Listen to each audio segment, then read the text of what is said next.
Hi again, here is Layla, and I hope you're all okay and getting more and more excited about your new career as translators or interpreters. Here is your Module 2, Common Mistranslation Errors. That looks funny on the paper and what I'm talking about, but it is really tragic when you're kind of involved with it. I hope not, but it's good. Let's know what not to do. Common mistranslation errors. This reading material describes some fatal errors that inexperienced people commit when translating documents from one language to another. There are common errors to translate idioms and sayings word for word instead of looking for an appropriate expression in the target language. Yes, look at the idioms. Idioms are expressions or statements that take place of words in communicating a thought or feeling. And such, these expressions or sayings are a tricky issue for translators because their origin usually has to be sought far back through the history of the people who use the source language. You should even know why they are saying that. Care must be borne in your mind as a translator when combining elements of the past experiences, cultural or geographical differences, or simply the language usages with what were discovered about people into a new way of living their lives. In one country, for example, just some examples, the terms infant, toddler, baby, child, teenager, underage, minor, juvenile, adolescent, etc. refer to age groups which do not necessarily overlap with the particular age groups referred to in another language or history of the language. Actually, we kind of mentioned it in the beginning, but here is more. So we never know what these terms mean for another country. Here is something from a legal translation. Actually, this sentence is used, it says, the above English sentence was used in tests verifying the legal translator's skills and several examinees and who have been translators for more than 3 years. Let's see what they have done. So the sentence says or reads, any person who shall maliciously and willfully discharge a firearm at an inhabited house, occupied building, blah, blah, blah, is guilty of a felony and upon conviction shall be punished by imprisonment for 7 years. So now you might think that what is wrong with it? That is wrong. These people who have been checked and examined wrongly assume that discharge of weapon at a place meant using the weapon while being in or inside that particular place. Like I am now giving this class at the studio, like that. The English sentence, however, means that the weapon was aimed at the place mentioned as its target, like aiming at the place, not aiming in the place at something. So this little, or you can also say at home, I mean there is nothing wrong with it, but you should understand it properly in this context. So what happened? Obviously the translator must take into account several factors, and they have been warned that they shouldn't be mistranslating those things and pay more attention. This example is a German source now, which explains why we should pay attention of usage of the simple word people while translating from German. I can tell you why. Because in German, the word for people exists in 4 or 5 different forms. We can say Leute. Leute is like all the people.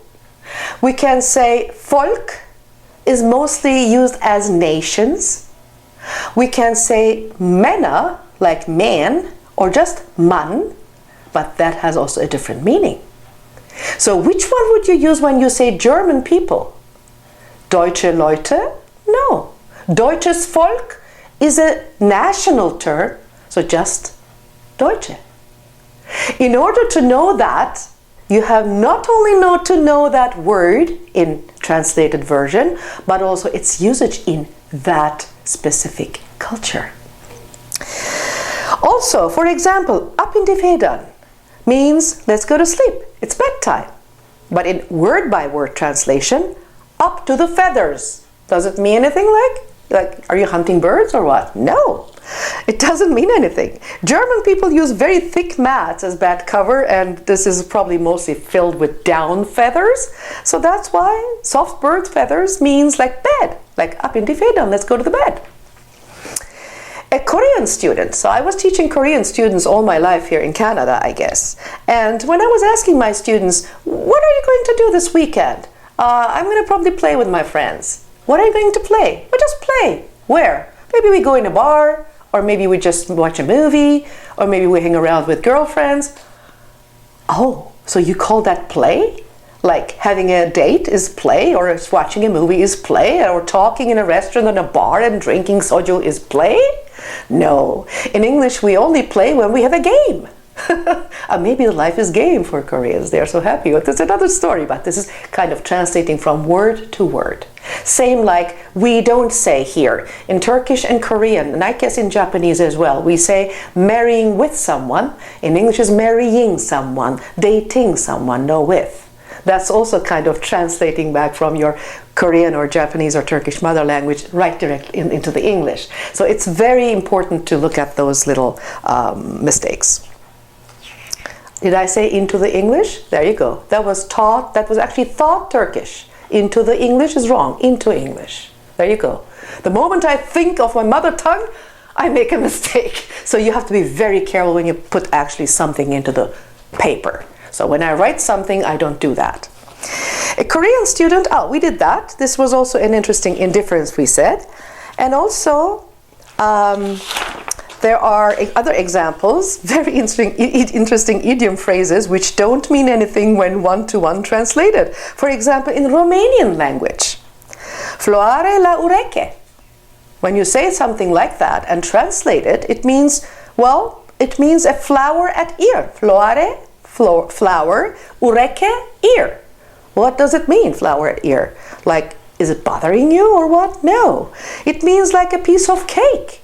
But when you translate piece of cake to Romanian, they're going to think that you're hungry. And when you say floare a ureche, and then you are going to think that they want to have some flower in the ear or what's going on. They go to a costume ball or what? Both means very easy. Another from Serbian, same context, very easy. Prostoko pasuli. Pasuli is beans. Prosto, simple, so as easy as beans, pasuli. But we don't know what beans are. Maybe beans is very difficult for you. Maybe you can't even cook beans. Then you would not understand that idiom, because we don't say beans when it's or easy, as simple as beans when something is easy. But Serbians do.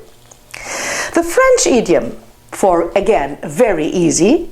You probably guessed that I want to always use that very easy to encourage you. Actually, translating is very easy. No, it's not. But that word for French is "ce n'est pas la mer à boire," and it translates like it's not drinking the ocean. It's not as difficult as drinking an ocean. Well, it's weird when you translate it into English. It's a piece of cake and drinking the ocean. Also, for example, sometimes they use some humor. Ladies and gentlemen, when a humor is based on an idiom like that, and then they add something to it, and then you have to translate it, you are in a big trouble. For example, I remember right there, marriage, mariage, et ce n'est pas la mer à boire, c'est belle mer à avaler. They say marriage is not as difficult as actually drinking the ocean. It is only as difficult as swallowing your mother-in-law. The gag here is the mother, la mère, and ocean is also called la mer in French. So it's not as difficult as drinking la mer, ocean. It's only as difficult as swallowing la mère, your mother-in-law. I mean, it's a very funny, very humorous saying, but how can you translate that? You can, but it doesn't make that sound, that word gag, that word game, that mère and mère being two different meanings. So it's very difficult to translate those things. But you might find a similar idiom in the target language which means the same, such as ce n'est pas la mer à boire, a piece of cake. It's not word-by-word translation, it's idiomatic translation, as we mentioned before. And here are some other English-French differences. In English, good morning is a typical greeting. It's literal in French translation, bon matin. But this is not what they say to each other. If you want to greet someone in the morning, you just say bonjour. The only time you would use bon matin is the expression de bon matin, which means bright and early. It's very bright and early. Likewise for good afternoon. The French simply don't use bon après-midi when they greet each other. But if you want to greet someone in the afternoon, you should still say bonjour, or starting around 6 p.m. bonsoir. Bon matin, bon après-midi. Only upon leaving you can say bon après-midi. Like you did something with people, you met with people, and you now leave. Like to say bye-bye. Sometimes you say then bye-bye, or unfortunately even in French. Or sometimes you say bon après-midi, bonne nuit, if it's night. Bonne soirée, even. But because of the English influence, there you go with the culture. Quebec, ladies and gentlemen, is the French-speaking part of Canada. But still, it's in Canada. And in Canada, Quebec is surrounded with the North American culture. Therefore, they use bon matin among friends. So basically, word by word translated from English, but not in France. That is French as well, but it's regional. Patois. You remember? By the way, let's talk about my mother tongue a little bit. By the way, in Turkish, çevirme has a couple of meanings. One is translate, one is don't translate, and the other one is barbecue. Çevirme. Now, you can imagine a Turkish restaurant putting a little sign, lamb translation, kuzu çevirme. That works in Turkish, but it's lamb barbecue, not lamb translation. Or definitely not, don't translate the lamb, the meh, into another language. You're not going to translate the lamb language into another language. It means lamb barbecue or barbecue lamb. By the way, yesterday before I came here, I was just looking around in some interesting websites. I saw a picture of a Chinese restaurant, ladies and gentlemen. The restaurant literally reads Chinese letters, and it says translation server error in English. Chinese letters, and in English letters, translation server error. The Chinese owner of the restaurant wanted to translate the Chinese public restaurant into English. But while doing it with software, we're going to come in the further units to that, the software made an error. There was an error in the computer. They couldn't translate. And the term came up, translating server error. And since the Chinese restaurant owner didn't know English, he thought that translate server error means Chinese public restaurant. And it's literally there. The restaurant name in Chinese letters and translate server error as supposedly English translation of that Chinese restaurant's name. That can happen. We have to be very careful. Orderly presentation of translated ideas. Throughout the units, whether a single word, sentence, or a paragraph, or a longer sequence must be orderly presented by the translator. What does that mean? So that readers or listeners will understand what you are presenting. Orderly. You must aim for continuity, concepts, and thematic development from your opening statement to the end. So it has to have an understandable order and outline. Now we come to the subtopic smoothness of expression. Expressing words from different interest groups, so to speak, serve different purpose. And inexperienced translators are sometimes confused and disturb readers of their literal translations. Aim for clear and logical communication, ladies and gentlemen. You may have lost some objectivity. You may not immediately see certain problems especially contradictions that readers may infer. As a translator, now we are coming into the ethics a little bit, pay attention. As a translator, you have to be very careful to find the right equivalences instead of inventing anything from a word or a group of words to convey meanings. So when you're creative, we told you that you should be creative, but pay attention, because any little mistake can offend the reader. Any text that you get to translate essentially belongs to a specific and probably unique system and culture. That means the source document or text is especially or specifically intrinsic to a culture or origin it belongs to. And as such, idioms in translation should be free from the reflection of a particular tone of source language. In the same way, your target text needs to be read and understood by a person who is accustomed to a much different culture. Thus, translations are tied with many people's lives and well-being. Pay attention that your humor or your transmitting of that term should be not offensive for the target audience. That's basically what it means. Sayings and idioms are a tricky issue for translators, especially if you are into literature. You have to look always for the right saying in the target language. Even if the words seem to express something different from what the original author writes in his source language, the final conclusion is very explicit in translation. You should never translate text word by word or word for word, but always understand the idea and then look for the correct equivalence. That's when it comes to idioms and idiomatic phrases. Now, there is always such a thing like good and bad translators, like good and bad teachers, and good and bad doctors. A professional, let's look at it. What is a professional? A professional is defined as a person who exercises a level of expertise in his profession that allows him or her to make a living. That's a general description of a professional. This definition is very generic, general, and does not distinguish anyone, whether a veterinarian, a teacher, a handyman, or a translator. So that also involves you. However, such general statements still requires a translator to be a professional.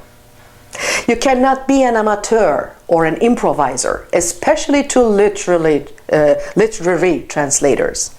You are required to be very rigorous in your work to guarantee a true version of an author's or speaker's contexts.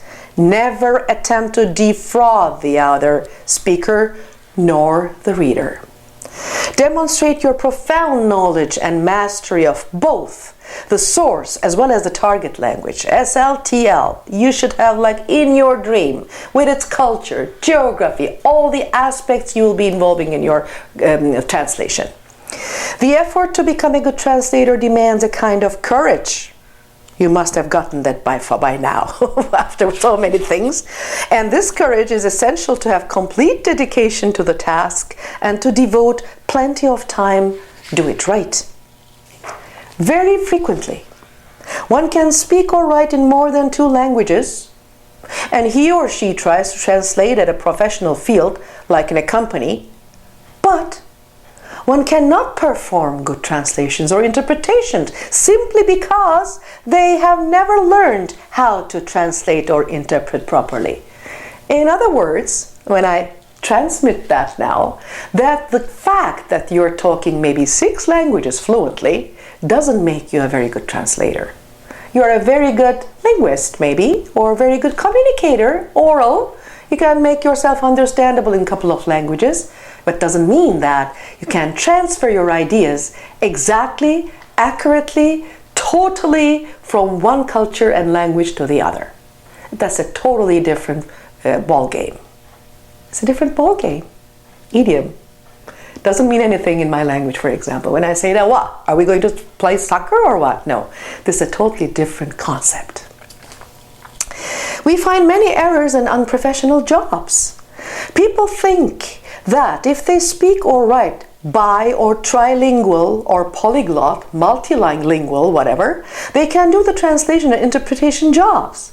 Obviously, their work is amateurish, and the quality of their works is evaluated as very poor. In such cases, the publisher himself frequently may be at fault because he does not thoroughly revise the work he gets and publishes it without subjecting it to a rigorous control. You remember, recheck after everything. If your translation expands or replicates previous works, cite and acknowledge the source of the author. This is now, again, honesty and ethics. So if you use somebody else's wording for some reason, quote it, because cite it. Tell where you have the source from. If somebody has put energy, it's kind of an even copyright issue.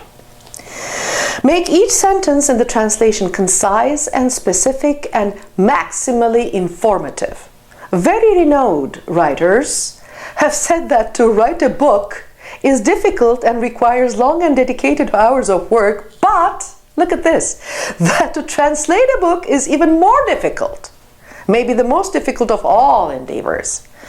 By the way, here my son is doing translating job, and I can remember in the middle of his translations, it was a very historic, a very difficult book really, about political science and history. And he said, "Mom, you know what? If I wrote that book from the scratch all by myself, I'd be not that exhausted." It's true. Ensure that the translation is accurate and correctly reflects the purpose and content of the text. Avoid being labeled as an inept translator unless you're convinced that to translate is very easy. If you simply translate word by word instead of expressing complete ideas, then the translated text is not easily understood by the reader, who has to interpret the author's concepts, very often falsified by the bad translator. I mean, you give them so much work to the reader, don't do that to them. I mean, reading is already a different task for many people. Unfortunately, not everybody is an easy reader, so please ease our jobs. If you aspire to become a good literary translator, then act as a real professional and artist. Master not only your own language, but have some breadth of mastery with the other languages from which you derive the translation.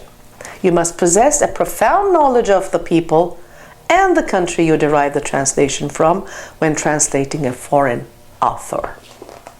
Yes, you have to be the linguist, you have to be the historian, the scientist, the sport person, maybe a basketball coach.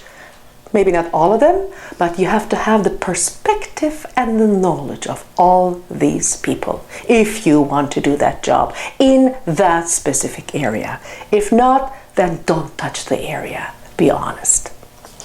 Lastly, your educational and cultural background is such that it displays your real ability to interpret every concept which the original author expresses. Develop the translation with enough breadth and clarity to make it generally understood by as wide as professional audience as possible. Now, after that last sentence, I'm going to tell what it is. Do not let the goal of brevity mislead you into translating intelligibly, which is fitted only to a specialist. Well, that basically talks about the danger of being lost in translation, like in the very famous movie. So if you are too much into it, okay, you're knowledgeable, but don't exaggerate anything. No kwatang, okay? So don't do that. Because if you're too much into it, then you might lose the perspective of a natural reader who is not the specialist. Then you use maybe such an educated or intelligent terminology that a normal, mortal, ordinary reader might be totally losing what you're talking about. So there's always a balance in everything, like in the world. See you next time.